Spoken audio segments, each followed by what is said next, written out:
আসসালামু আলাইকুম। আজকে আমাদের ব্রয়লার মুরগির বয়স হচ্ছে 5 দিন। তো 5 দিন আমরা একটা ভ্যাকসিন দেওয়ার কথা। আমি AD3 সবকিছু নিয়ে চলে আসলাম। ভ্যাকসিন দিব রাতের বেলা। তো কি কারণে আমরা ভ্যাকসিনটা দেব না, একটা সমস্যা হয়ে গেছে। সমস্যার কথাটা আজকে এই ভিডিওর মধ্যে বলার চেষ্টা করব ইনশাআল্লাহ। তো এই সমস্যা হলো আপনারা ভ্যাকসিন দিবেন না, না দিলে সমস্যা নাই। কিভাবে না দিয়ে আপনারা সারাতে পারবেন সম্পূর্ণ কিছু আজকে এই ভিডিওর মধ্যে বলার চেষ্টা করব ইনশাআল্লাহ। তো সকাল সকাল খামারে উঠে পর্দাটা উঠাই দিলাম। কোন রকম পর্দাটাকে উঠাইছি, এর কারণ হচ্ছে প্রচুর পরিমাণ বৃষ্টি হইতাছে।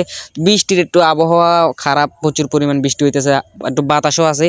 সেই কারণে আমরা পর্দাটা উঠিয়ে অল্প একটু উঠিয়ে রাখি আর কি। তো এই যে আদারটা দেখতে পাচ্ছেন, এই আদারটা প্রচুর পরিমাণ গুঁড়া, মানে এত পরিমাণ গুঁড়াগুলো নিচে থেকে যায়, পরে নষ্ট করে ফেলে গুঁড়াগুলো সব, মানে বড় আদারগুলো নষ্ট করে ফেলে। সেই কারণে আমি সালিনের সাহায্য সুন্দর করে গুঁড়াগুলা এক সাইড করে নিতেছি, আর বড় যে আদারগুলো আছে এগুলো এক সাইড করে নিতেছি। এগুলো করলে আর কি সুবিধা, মুরগি খাইতে পারে, কোনো রকম টুড়াগুলো নষ্ট হয় না।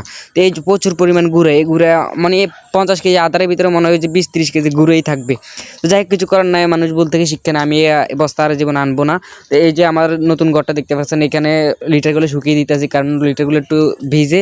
তো এই লিটারগুলো আমরা এখানে মানে দিয়ে দিবার কি, যেহেতু পর্যন্ত শুকায়, যেহেতু রোদ মত কিছু নাই, সেই কারণে আমরা এখানে এগুলো দিয়ে দিয়েছি আর কি। তো কি কারণ আমি যে ভ্যাকসিনটা দিলাম না, সেটা হচ্ছে যে আমি সব কিছু নিয়ে আসলাম, ভ্যাকসিন দিব, পরে দেখি মুরগির হালকা ঠান্ডা লাগছে, নাক জারা দেয়, যেহেতু বৃষ্টির সময়। সেই কারণে আমি একটা ওষুধ চালাইতেছি, ডক্সিবেট চালাবো, আর 2+ চালাবো, আর AD3 আমি পরবর্তীতে দিব। আর যদি ভ্যাকসিন পরবর্তীতে দিব, না হলে কিভাবে না দিয়ে সারানো যায় সম্পূর্ণ কিছু অন্য একটা ভিডিওতে বলার চেষ্টা করবো ইনশাআল্লাহ। তো সকালে থাকেন, নিজের প্রতি খেয়াল রাখেন। আসসালামু আলাইকুম।